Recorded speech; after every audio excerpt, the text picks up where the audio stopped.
حضور صلی اللہ علیہ وسلم کے پاس ایک مہمان آ گئے رات کے وقت میں. جب وہ آئے تو حضور نے پوچھا کھانا کھانا ہے؟ تم نے کہا کھانا ہے. جھوٹ اور بھوک کو جمع کرنا منع ہے. کہا جی کھانا ہے. تو حضور صلی اللہ علیہ وسلم نے فرمایا ازواج مطہرات کے گھروں میں پتہ کرو کچھ ہے. حضرت ام سلمہ کے گھر میں پتہ کیا تو کہا یا رسول اللہ 4 دن سے روٹی نہیں پکی. حضرت زینب سے پوچھا تو کہا حضور کئی دن سے چولہا ہی نہیں جلایا. حضرت عائشہ صدیقہ، حضرت میمونہ، حضرت سودا، تمام گھروں سے بظاہر یہ 2 جہاں کے شاہ ہیں پر پاس کچھ رکھتے نہیں. 2 جہاں کی نعمتیں ہیں ان کے خالی ہاتھ میں. ہر چیز ہے پر فقر اختیاری ہے. کوئی شے نہ ملی تو نبی پاک صلی اللہ علیہ وسلم نے مسجد میں اعلان کیا، فرمایا کون ہے جو میرے مہمان کو روٹی کھلائے؟ ان لفظوں کا حسن کوئی حسن والا ہی سمجھ سکتا ہے. فرمایا کون ہے جو میرے مہمان کو کھانا کھلائے؟ تو ایک صحابی لے گئے اور اٹھے وہ صحابی جو صحابہ میں غریب تھے، ایک انصاری جو غریب آدمی تھے. بہت زیادہ امیر آدمی اللہ کی راہ میں خرچ نہیں کر پاتا، اس کے لیے مشکل ہو جاتا ہے. اس کے لیے بہت امیر آدمی جو ہوتا ہے نا، وہ جتنا زیادہ امیر ہوتا ہے نا اتنی دیوار اس کے گرد کھڑی ہو جاتی ہے پیسوں کی، مشکل ہو جاتا ہے اس کے لیے. غریب آدمی کھڑے ہوئے. اگرچہ میرے محبوب کے غلاموں میں جو بڑے امیر تھے وہ بھی خرچ کرنے میں بڑے آگے تھے. حضرت عثمان غنی رضی اللہ تعالیٰ عنہ، حضرت عبد الرحمن ابن عوف، حضرت ابو بکر صدیق رضی اللہ. لیکن یہ غریب آدمی کا حضور میں لے جاؤں گا، میں لے کے جاؤں گا. اور یہ بخاری مسلم ہے. حضور نے فرمایا لے جاؤ. وہ اب صحابی گھر لے گئے اور بیوی سے مشورہ کیا. بات پہ غور کرنا، ہر چیز کی بھوک دیکھی جا سکتی ہے، بچوں کی نہیں دیکھی جا سکتی. وہ انصاری حضور کے مہمان کو گھر لے گئے، جا کے بیوی سے مشورہ کیا. کہا بھلی مانس گھر میں کچھ ہے؟ تو اس نے کہا تھوڑا سا بچوں کے لیے کھانا رکھا ہے. بچوں کے لیے. بچے تو بزدل کر دیتے ہیں، بچے تو آدمی کو بزدل کر دیتے ہیں، بچے تو مار دیتے ہیں، کلیجہ پھٹ جاتا ہے بچہ بھوکا ہو تو، نیند ہی نہیں آتی. اب صحابی اپنی بیوی سے کیا کہتے ہیں؟ کہتے ہیں بچوں کو بہلا کے سلا دے، اور رسول اللہ کے لیے نہیں، رسول اللہ کے مہمان کے لیے. بھئی نبی پاک کے لیے نہیں، حضور کے. تجھ سے در در سے سگ اور سگ سے ہے مجھ کو نسبت، میری گردن میں بھی ہے دور کا پٹکا تیرا. تجھ سے در در سے سگ سگ سے ہے مجھ کو نسبت. لمبی بات ہے. کہ بچوں کو سلا دو. بی بی نے بچوں کو سلا دیا تو میاں بیوی کا مشورہ ہوا کہ مہمان کے ساتھ بیٹھ کے روٹی کھانا بھی سنت ہے. تو اب مہمان کے ساتھ بیٹھ کے کھانا بھی ہے تو کھانا ہے 1-2 آدمی کا. اب خاوند اپنی بیوی کو تیار کرتا ہے کہ میں بھی کھانے پہ بیٹھ جاؤں گا، تو بھی بیٹھ جانا. اور جب مہمان کھانے میں ہاتھ ڈال لے تو اٹھنا، کہنا او ہو دیا تو صحیح کیا ہی نہیں، ابھی بجھ جائے گا. اور جا کے دیا بجھا دینا. ہم ہاتھ ہلاتے رہیں گے، مہمان روٹی کھاتا رہے گا. اور یار اس درد کو، اس کیف کو سمجھو. گھر میں بچے بھی بھوکے، بچوں کی ماں بھی بھوکی، بچوں کا باپ بھی بھوکا. دسترخوان پہ روٹی لگ گئی، روٹیاں چون ڈالیں. بی بی اٹھی کہنے لگی او ہو چراغ تو صحیح کیا ہی نہیں، یہ تو بجھ جائے گا. حوصلے مند بی بی جس نے بچے بھوکے سلا دیے.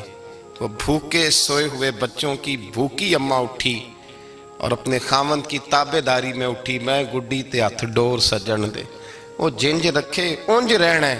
اٹھی اور اس نے نہ دیا ٹھیک کرنے کے بہانے بجھا دیا. مہمان روٹی کھاتا رہا اور رسول اللہ کے نوکر قربانی دیتے رہے. وہ روٹی کھا کے سیر ہو کے بستر بچھایا تو سو گیا. یہ میاں بیوی ساری رات بچوں کی طرف دیکھتے رہے اور غور کرتے رہے اور راضی رہے کہ ہم نے حضور کا فریضہ نبھایا ہے. قربان جاؤں محبوب پہ، بے خبر ہو جو غلاموں سے وہ آقا کیا ہے. وہ صحابہ وہ اگر قربانیاں دیتے تھے تو جو اعزاز ملتا تھا وہ بھی بڑا شان والا ہے. صحابی کہتے ہیں میں فجر کی نماز پڑھنے مسجد آیا، پہلا قدم رکھا تو میرے کریم بولے. حضور نے فرمایا رات جو تو نے اور تیری بیوی نے عمل کیا ہے خدا کو بھی بڑا پسند آیا ہے، محمد مصطفیٰ کو بھی بڑا پسند ہے.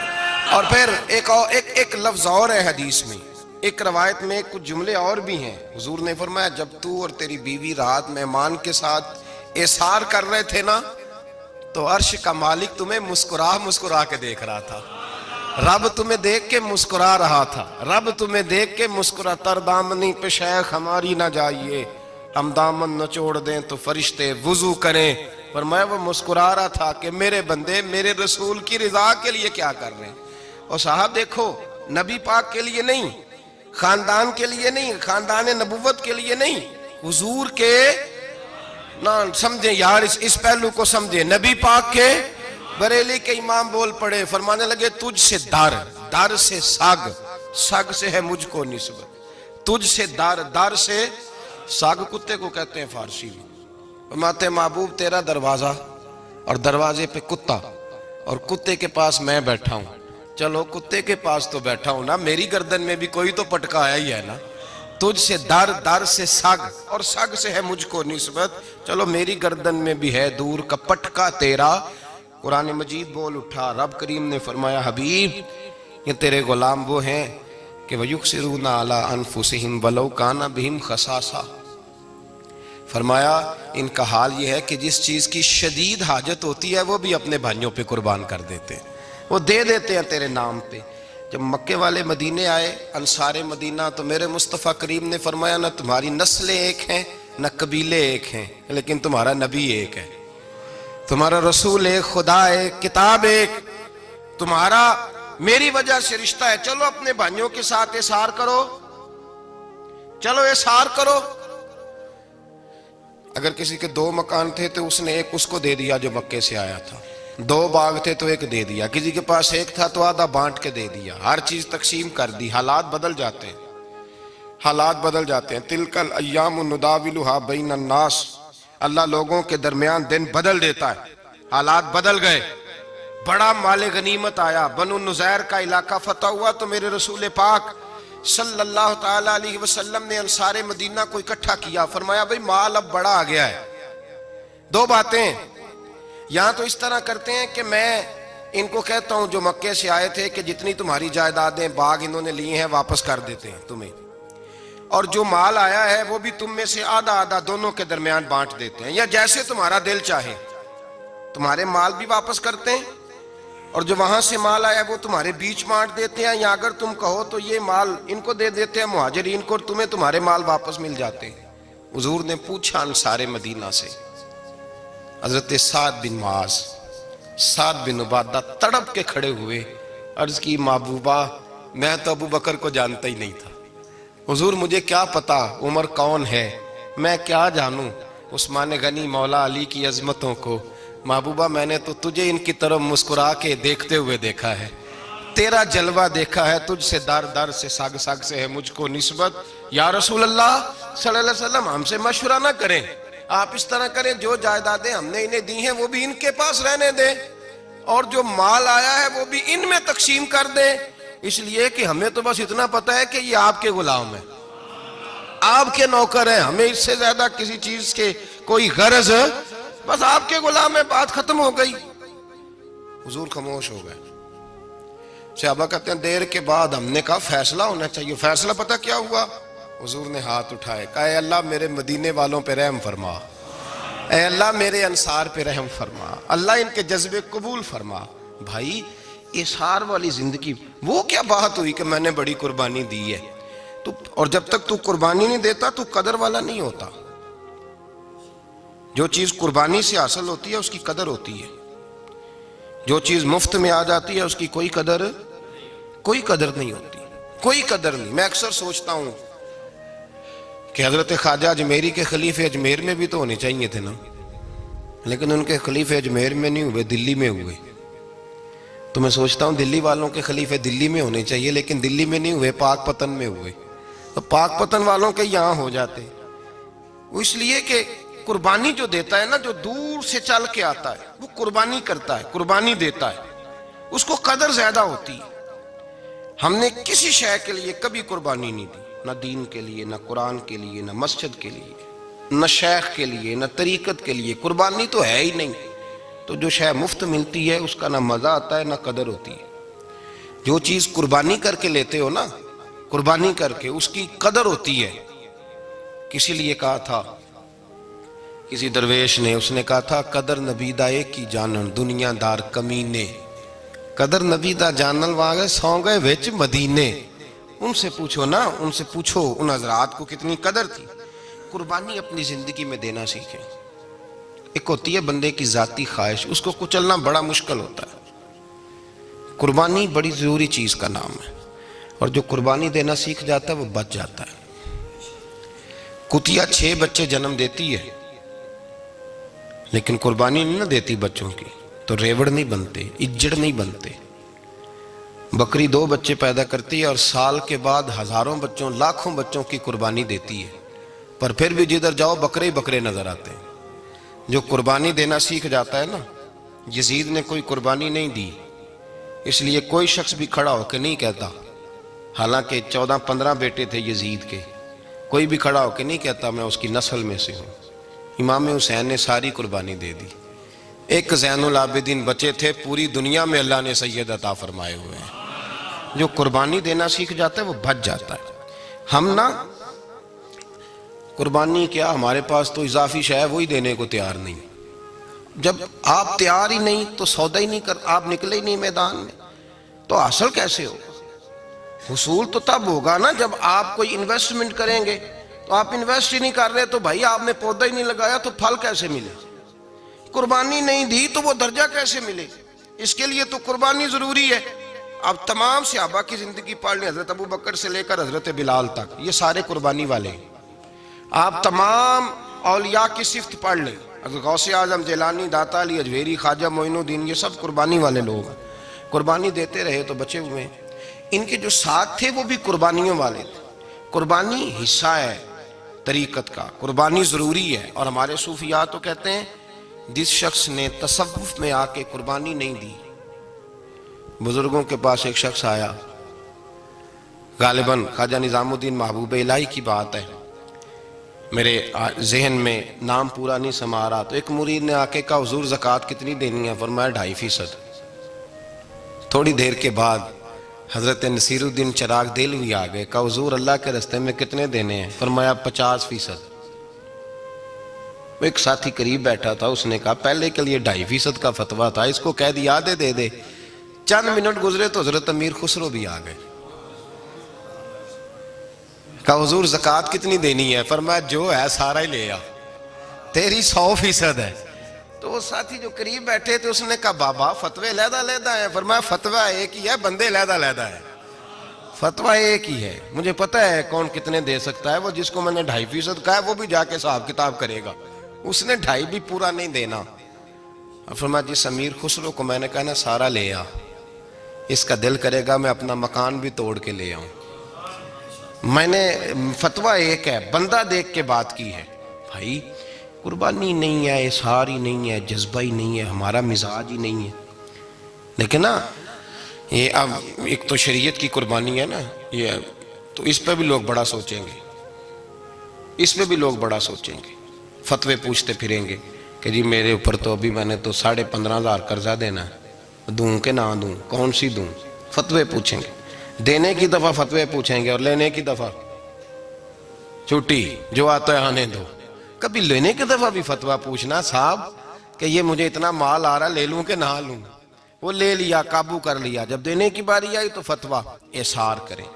اور احصار صفت ہے مسلمان کی، یہ احصار کرنے لگتا ہے تو بچنے لگ جاتا ہے، اس کا فائدہ ہونے لگ جاتا ہے. قربانی دینے لگ جاتا ہے تو بچ جاتا ہے.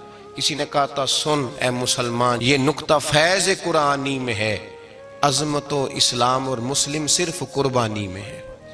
اگر تو جینا چاہتا ہے تو قربان ہو، اپنے مزاج میں قربانی. اور ایک عیسائی اسکالر تھا امریکہ کا، صرف ایک حدیث پڑھ کے مسلمان ہو گیا، کلمہ ہی پڑھ گیا. حدیث کیا ہے؟ جنگ یرموک ہے. تو 7 صحابہ زخمی ہیں، چور چور زخموں سے لیٹے ہوئے، گرمی بڑی شدید ہے. العطش العطش، پیاس پیاس پیاس پکارے ایک صحابی. ایک آدمی دوڑا دوڑا آیا، پانی کا برتن ہاتھ میں ہے، اس کے منہ کے قریب پانی کیا تو قریب ایک اور زخمی نے کہا میں بھی پیاسا ہوں. زخموں سے چور چور شخص نے، میدان میں پڑے ہوئے آدمی نے کہا یار پہلے اسے پلا دو، وہ زیادہ پیاسا ہے. وہ کہتا ہے میں جب اس کے پاس گیا، اس کو پانی دینے لگا تو ایک آدمی قریب سے اور بولا یار میرے تو زبان پہ زخم ہے، دوڑ کے آؤ، بڑی پیاس ہے۔ کہتا میں نے پانی کا کٹورا اس کے قریب جو کیا تو چوتھا بول پڑا۔ اس نے کہا ادھر لے جاؤ یار، میرا گزارا ہو جائے گا، کام چل جائے گا۔ وہ کہتا پانچواں بول پڑا تو چوتھے نے انکار کر دیا، میں نہیں پیوں گا، پہلے اس کے پاس لے جاؤ۔ کہتا حد ہو گئی۔ ساتویں تک میں آیا، اور جب میں ساتویں تک آیا تو پہلے نے پھر چیخ ماری۔ تو فرماتے ہیں وہ ساتواں کہنے لگا نہیں ادھر لے جا یار، اس کو پیاس زیادہ لگی ہوئی ہے۔ کہتے ہیں جب میں اس تک گیا تو وہ جام شہادت نوش کر چکا تھا۔ پلٹ کے دوسرے کے پاس آیا تو وہ بھی فوت ہو گیا۔ تیسرے کے پاس آیا تو وہ بھی رب کریم کی بارگاہ ناز میں حاضر ہو گیا۔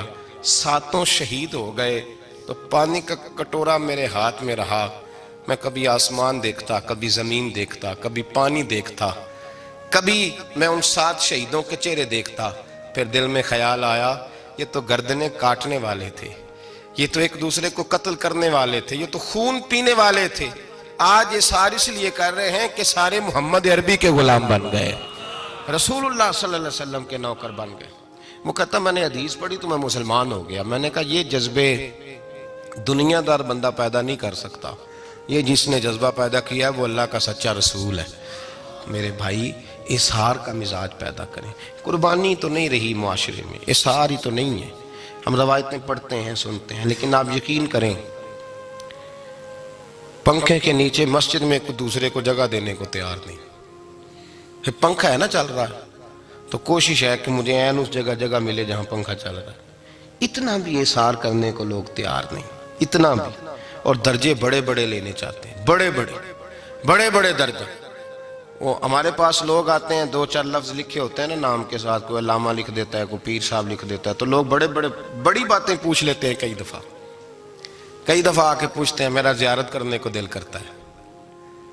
میں کہتا ہوں یار تو نے آخری سیڑھی پہ پیر رکھ دیا ہے، بالکل آخری پہ۔ دل تو تیرا جس چیز کو کرے گا تو وہ کرنے لگ جائے گا۔ پہلے شروع تو حضرت جنید بغدادی رحمت اللہ تعالی علیہ، وہ دریا کنارے کھڑے تھے تو آپ دریا کے اندر پیر رکھا آگے جانے کے لیے۔ یہ اعلیٰ حضرت نے لکھا ہے واقعہ ملفوظات شریف میں۔ دریا پار کرنے کے لیے پیر رکھا تو ایک شخص کہنے لگا حضور مجھے بھی ساتھ لے لیں۔ آپ نے فرمایا میں دریا پار کروں گا تو اس طرح کرنا، میرا کرتا پکڑ لے اور یا جنید کہنا شروع کر دے۔ یا جنید، اس پہ فتویٰ بھی لگ جاتا ہے، پر کیا کرے، اب مسئلہ تو صحیح ہے نا۔ تو پیر میرا پیچھے سے کرتا پکڑ لے اور یا جنید کہہ، وہ کہتا ہے پیر رکھا نا حضرت نے پانی میں تو میں بھی پیچھے۔ تو حضرت جنید بغدادی کیا کہتے ہیں یا رحمان یا اللہ، یا رحمان یا اللہ، وہ خود یہ پڑھ رہے ہیں اور مجھے لگایا یا جنید پہ۔ کہتے ہیں دریا میں وہ بھی چلنے لگے تو میں بھی، یوں لگا جیسے پکے فرش پہ چل رہے ہیں۔ کہتے ہیں تھوڑا سا گزرا تو میں نے کہا بابا خود یا رحمان یا اللہ کہہ رہا ہے اور مجھے یا جنید پہ لگایا ہوا ہے، تو چلو میں بھی یا رحمان یا اللہ پڑھتا ہوں۔ کہتے ہیں میں نے یا رحمان یا اللہ کہا تو میں ڈوبنے لگ گیا، دریا میں ڈوبنے لگا۔ تو حضرت فرمانے لگے تجھے کہا نا یا جنید کہہ، کہتے پھر یا جنید کا تو پھر اوپر آ گیا۔ تھوڑا اور جا کے اب شیطان باز تو آتا نہیں، الذی یوسوس فی صدور الناس، یہ جاتا تو دل تک ہے نا، باز تو آتا نہیں۔ دن میں 36 دفعہ تو مشورہ دیتا ہے کہ سیدھی نماز پڑھو، یہ کس چکر میں لگ گئے، روز تو تقریر کرتا ہے۔ کہتا پھر دل میں وسوس آیا تو پھر میں نے جا کے کہا کہ یہ مجھے خود یا رحمان یا اللہ اور میں یا جنید، پھر میں نے کہا یا رحمان یا اللہ تو پھر ڈوبنے لگا۔ کہتے ہیں بابے نے پکڑ کے نکالا، کہا چپ کر کے یا جنید کہہ اگر پار جانا ہے تو، یا جنید کہہ۔ کہتے کنارہ آ گیا تو میرے دل میں خود ہی تھی، وسوسہ تھا کہ بابا تو یا رحمان یا اللہ کہے تو ترے، میں کہوں تو ڈوبے۔ میرے دل میں وسوسہ تھا۔ اللہ والے ادھار تو رکھتے ہی نہیں نا، جو بات دل میں آتی ہے وہ بیان پہلے کر دیتے ہیں، ادھار تو ہے ہی نہیں ان کے ہاں۔ وہ تو کہتے ہیں تجھے بولنے کی گنجائش ہی نہیں دیں گے، تیرے سوال دل میں ہوگا جواب ہماری زبان پہ ہوگا۔ یہ تو چکر ہی نہیں نا، بالکل کوئی کھاتا ہی نہیں۔ رب کریم کا بندہ تو بات ہی وہ کرتا ہے جو کو دل میں لے کے آتا ہے۔ فرماتے ہیں جیسے ہی میرے دل میں یہ وسوسہ تھا، حضرت جنید بغدادی رحمت اللہ تعالیٰ علیہ باہر نکل گئے تو پلٹ کے میری طرف دیکھا اور مسکرا کے فرمانے لگے بیٹا جنید تک تو پہنچ لے، اللہ تو ابھی بڑی دور ہے، ابھی جنید تک تو پہنچ جا، ابھی تو جنید تک نہیں پہنچا، ابھی تو میرے تک تو پہنچ جا، اللہ تو ابھی بڑی دور ہے، تو ڈائریکٹ ہی وہاں تک جانے لگا ہے۔ شروع تو ہو ابھی، تو یہاں لوگ سیدھا ہی آ کے کہتے ہیں زیارت کرنی ہے۔ مجھے ایک صاحب کہنے لگے جی میں نے ایک پیر صاحب کے بارے میں سنا ہے ان کی بیعت ہوتے ہی بندے کو نبی پاک کا دیدار ہو جاتا ہے۔ میں نے کہا ٹھہر جا ذرا، اس کو بھی کہہ بریک پہ پیر رکھے، بیعت کرتے ہی دیدار ہو جاتا ہے، یہ کوئی لوٹ سیل ہے؟